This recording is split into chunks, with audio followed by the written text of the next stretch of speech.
मित्रांनो, साधी माणसं या मालिकेच्या आजच्या भागामध्ये मीराला स्वयंपाकघरामध्ये काम करायचं असतं, म्हणून ती आता सत्याचं ब्लँकेट घेते आणि त्याला ओढतच हॉलमध्ये घेऊन चाललेली असते. मग आता सत्या थोडा जागा होतो आणि मोठ्या मोठ्याने ओरडत म्हणतो की भूकंप आलाय, भूकंप आलाय. त्यावेळी आता मीरा म्हणते, अहो तसं नाही आहे, अहो मीच आहे, मीच तुम्हाला ओढती आहे, कारण मला इथे स्वयंपाकघरात काम करायचं आहे. तेव्हा तो म्हणतो, काही पद्धत असते की नाही, मग मला कुठे बोंबलत ओढत घेऊन चाललीस. त्यावेळी आता मीरा म्हणते, काही पण बोलू नका हां, गुपचूप उठायचं आता, कारण नाश्ता वगैरे सुद्धा बनवायचं आहे. तरीही सत्य ऐकत नाही. तो आता हट्टच करतो की मला इथेच झोपायचं आहे. मग आता मीरा म्हणते, मी बघते ना तुम्ही इथे कसं झोपताय ते, असं म्हणून ती आता त्याच्यावर चिडते. दोघांमध्ये आता गमतीचेच वाद सुरू झालेले असतात. मग आता सत्या उठूनच उभा राहतो. त्यावेळी आता मधू हे सर्व त्यांचं बोलणं ऐकत असते आणि भांडण पण बघत असते. त्याचवेळी आता तिथे तिची आई येते. मधू आता गालातल्या गालात हसत असते. तर आता तिची आई तिचा कानच पिरगाळते आणि म्हणते, काय ग, काय करतेस तू हे. मग आता मधू म्हणते, काही नाही, त्या दोघांचं प्रेम बघते. मग आता कसलं प्रेम असं लक्ष्मी विचारते. त्यावेळी आता मधू म्हणते, अगं आई, तुला सांगू का, बघ ना, आपण जेव्हा इथे एकत्र राहत होतो, म्हणजे मीराताईसुद्धा आपल्यासोबत होती, तेव्हा राजला आणि मला कशी ती उठवायची लगेच आणि स्वतःच्या नवऱ्याला म्हणते की बाहेर झोपा म्हणून. पाहिलं का किती काळजी करते, किती प्रेम करते ती नवऱ्यावर. मग आता अशी नवरा बायकोमध्ये भांडणंसुद्धा पाहिजे आणि तेवढंच प्रेमसुद्धा पाहिजे, असं लक्ष्मी म्हणते. तर आता मीरा पुढे सत्याला काय काय करते या दोघीही पाहत असतात आणि हसत असतात. तर मीरा आणि सत्या अजूनही आपली भांडणच करत असतात. तर दुसरीकडे आता पंकज त्या एका माणसाला म्हणतो की मला जरा तुझा मोबाईल देतोस का. तेव्हा तो लगेच मोबाईल देतो. पंकज लगेच निरूपाला कॉल करतो. तेव्हा निरूपा म्हणते की काय रे, कोण आहेस तू. मग आता तो म्हणतो, मी तुझा बबडे आहे. अगं मम्मा, मला असं झालं कधी तुझ्याकडे येतोय आणि तुझ्या मांडीवर झोपतोय. अगं जगात समजून घेणारी फक्त तूच आहेस ना मम्मा, म्हणून. त्यावेळी आता तो म्हणतो, मला तुझ्या हातचं शाही पनीर खायचं आहे. मग आता ती म्हणते, बरं ठीक आहे, मी तुझ्यासाठी शाही पनीर बनवून आणते आणि काहीतरी गोडाचं सुद्धा आणते, म्हणजे पोटभर खा. तेव्हा तो म्हणतो, माझी डॉक्युमेंट्सची फाईलसुद्धा घेऊन ये, त्याचबरोबर मला थोडे पैसेसुद्धा लागतील. तेव्हा बबड्या, तुझ्यासाठीच रे सगळं काही, असं म्हणून ती लगेच आता सगळं काही आणण्याचं कबूल करते. तेवढ्यातच तेथे आता सुधाकर राव येतात आणि विचारतात, काय ग निरूपा, कोणाबरोबर बोलते. मग आता निरूपाच्या अंगाचं पाणी पाणी होतं. ती प्रचंड घाबरते. ती पंकजला समजतं की तेथे पप्पा आलेत, म्हणून तो विचारतो, पप्पा आलेत का. तेव्हा निरूपा म्हणते, हो हो अगं पारू, मी येते तुझ्यासाठी शाही पनीर घेऊन. इकडे पंकजला समजतं नक्की मम्मा का घाबरली आहे. मग आता तो म्हणतो, ठेवू का फोन. मग तरीही तो फोन ठेवत नाही आणि तसाच हातात धरून राहतो. इकडे आता सुधाकर राव सारखेच प्रश्न विचारू लागतात, अगं सांग ना, काय झालंय पारूला. तेव्हा निरूपा म्हणते, पारूची तब्येत बरी नाही आहे, त्यामुळेच काहीतरी खायला घेऊन ये म्हणून म्हटलं की शाही पनीर बनवावं. मग आता सुधाकर राव म्हणतात, तुला कळतं का, अगं मसाल्याने, त्या तिखटाने पुन्हा तिला काहीतरी प्रॉब्लेम होईल, ती आजारी पडेन. अगं खिचडी भात वगैरे घेऊन जा. त्यावेळी आता सुधाकर रावांचं म्हणणं निरूपा ऐकते आणि म्हणते, बरं ठीक आहे, तुम्ही म्हणाल तसं, असं म्हणून ती आता पटकन फोन ठेवते. इकडे सत्या विचारतो, माझा ब्रश मी घेऊनच आलो नाही, आता काय करावं. मग आता मीरा पटकन त्याला ब्रश देते, तर तो लगेच ब्रश करतो. तेव्हा त्याला खूप आनंद होतो की मीराने आठवणीने सर्व वस्तू आणल्या आहेत. त्यानंतर तो आंघोळीला जातो, बाथरूममध्ये असतो. तर मीरा बाहेर टॉवेल घेऊन उभीच असते. त्यावेळी सत्याची आंघोळ झाल्यानंतर तो म्हणतो, आई शपथ, तर माझा टॉवेलच विसरला, काय करावं ना कळतच नाही. मग आता मीरा म्हणते, अहो झाली का आंघोळ, मी टॉवेल घेऊन आले तुमच्यासाठी.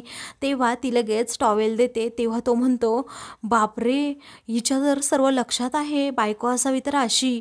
त्यानंतर आता सत्या एकदम आवरून बाहेर हॉलमध्ये बसतो. मीरा पटकन त्याच्यासाठी नाश्ता घेऊन येते. मग आता सत्या म्हणतो, बायको असण्याचे खूपच फायदे असतात. खरंच बायको ही नाही माझीवाली ना खूप चांगली आहे. म्हणजे मला असं कधी कुणी ट्रीट केलं नव्हतं. माझ्या बापाची बायको आहे, पण तिचा अवतारच वेगळा, नुसतं आपलं हिसक धिसक करायची, असं म्हणून तो आता मीराकडे पाहतच राहतो. लक्ष्मी देखील तितक्यात तेथे येते आणि त्याला पाणी देते. मग आता स्वतःची आई असल्यासारखं तो तिच्याबरोबर बोलत असतो. दुसरीकडे सुजित कुमार हा बाहेर उभा असतो. तेवढ्यातच त्याचे पंटर तेथे येतात. वरच्या आळीचं भाडं, खालच्या आळीचं भाडं, त्याचबरोबर मंदिरा पाठीमागच्या खोलीचं भाडं व दुकानांचे आणि घरांच्या भाड्यांचे पैसे त्याचे पंटर त्याच्याकडे देतात. मग आता सुजित कुमार विचारतो की त्या मीराच्या घरचं भाडं आलं की नाही. मग आता 2 महिन्याचं भाडं आलं नाही आहे असं आता त्याचे पंटर म्हणतात. पण माझी वहिनी आहे ना, ती आता तिथे नाही, त्यामुळे जायलासुद्धा इंटरेस्ट वाटत नाही एवढा. मग आता सुजित कुमार म्हणतो की भाडं तर आणायला जायलाच पाहिजे. मग आता त्याचे पंटर म्हणतात, तुम्हाला सांगू का साहेब, अहो माझी वहिनी आली आहेत ना त्यांच्या माहेरपणाला आणि तिच्याबरोबर तिचा नवरासुद्धा आहे. मग आता भाडं मीराकडे मागायचं म्हटल्यावर जरा नाजूक काम आहे असं सुजित कुमार म्हणतो. कारण आपण रात्रीच्या वेळीच ते भाडं मागायला जाऊया, कारण नाजूक काम कसं रात्रीच्या वेळीच करायचं असतं असं म्हणून तो वेड्यासारखा बोलत असतो. आणि पुढे आता त्याच्या पंटरला सांगतो की आता संध्याकाळी बघ काय होतंय ते. मग आता त्याचे पंटर म्हणतात, अहो कोणीही तुम्हाला घाबरत नाही, भाडं मागायला गेलं ना तरीही लवकर देणार नाही, कारण तुम्हाला असं धुतलं होतं गेल्या वेळी त्या सर्वांनी की धुवून डायरेक्ट वाळतच टाकलं होतं. मग आता तो जरा सुजित कुमार चिडतो आणि म्हणतो, इथून निघता का अगोदर, निघा इथून अगोदर. मग आता त्याचे पंटर लगेच तेथून पळ काढतात. तर आता दुसरीकडे मीरा आणि सत्या हे दोघेही मंदिरात दर्शनासाठी आलेले असतात. त्याच्या ओळखीचं कोणीतरी तेथे भेटतं. ते आता एका माणसाबरोबर गप्पा मारू लागतो. तर मीरा समोर पाहते तर ती मुलगी तेथे आलेली असते. ती मंदिरातून दर्शन घेऊन बाहेर येत असते. ती मुलगी असते, सत्याने तिचं लग्न मोडलेलं असतं ना ती मुलगी, परंतु मीराचा आता इथे गैरसमज होतो.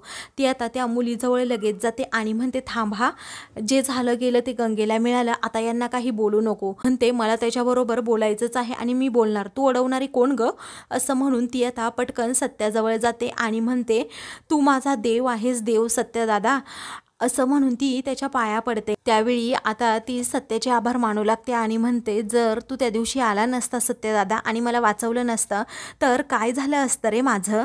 तेव्हा आता तिला सगळं काही आठवत असतं की मी ज्या मुलाबरोबर लग्न करणार होते ना, त्या मुलाचं ऑलरेडी लग्न झालं होतं. सत्यदादाने मला खरंच खूप मोठ्या संकटातून वाचवलं. सत्या म्हणतो, ते माझं कामच आहे माझ्या बहिणींना मदत करणं. मग आता मीरा त्याच्याकडे पाहतच राहते. मीराला खूप आनंद होतो की खरंच मी सत्याला मवाली गुंड समजायची, परंतु तो किती चांगला आहे, सर्वांचे किती आशीर्वाद घेतो.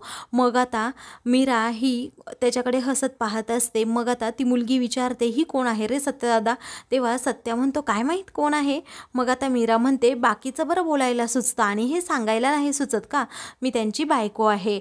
मग आता ही तुझी बायको आहे का, बरं आहे बाबा, अगोदर तुमची भांडणं, मग नंतर प्रेम, मग लग्न, छान लव्ह स्टोरी आहे हा सत्यदादा.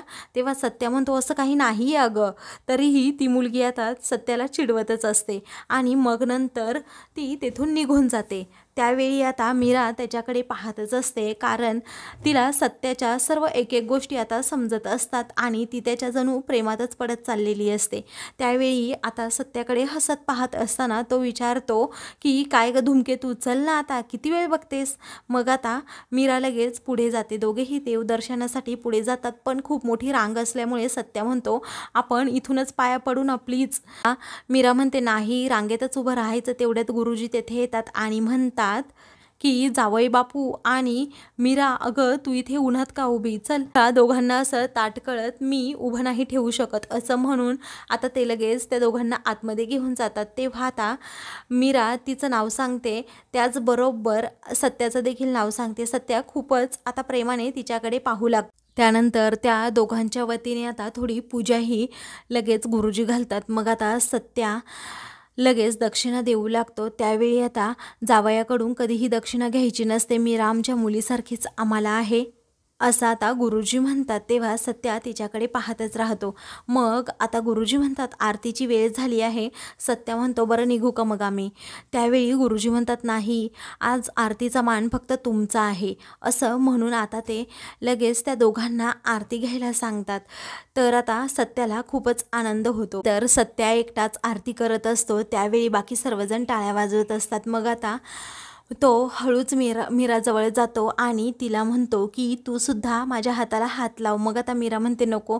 सत्या पुन्हा एकदा तिला इशारा करतो. मग आता मीरा त्याच्या हाताला हात लावते. दोघेही तर आता आरती संपन्न झाल्यावर गुरुजी सर्वांना आरती देतात. मग आता सत्या पुन्हा एकदा तिला खुणावतो जायचं का घरी. मग आता मीरा म्हणते आपण त्यांचा आशीर्वाद घेऊ, पाया पडू. मग आता ते दोघेही जोडीनेच आता गुरुजींच्या पाया पडतात. तेव्हा तुमच्या दोघांची जोडी आयुष्यभर अशीच राहू दे, संसार सुखाचा होऊ दे असा गुरुजी आशीर्वाद देतात.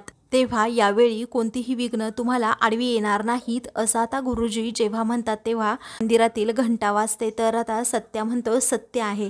मीरा आता त्याच्याकडे पाहून हसते. मग आता सत्या मनातल्या मनात विचार करतो की या धूमकेतूमुळे मला नवीन आयुष्य जगायला मिळालं.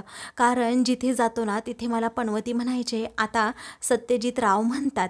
असं म्हणून तो आता तिच्याकडे खूप प्रेमाने पाहू लागतो. तर आता मित्रांनो पुढील भागामध्ये मीरा ही घरी येते. सत्य मात्र तेथे नसतो. तेव्हा सुजित कुमार येतो आणि लगेच अरेरावी करत घराची तोडफोड करू लागतो.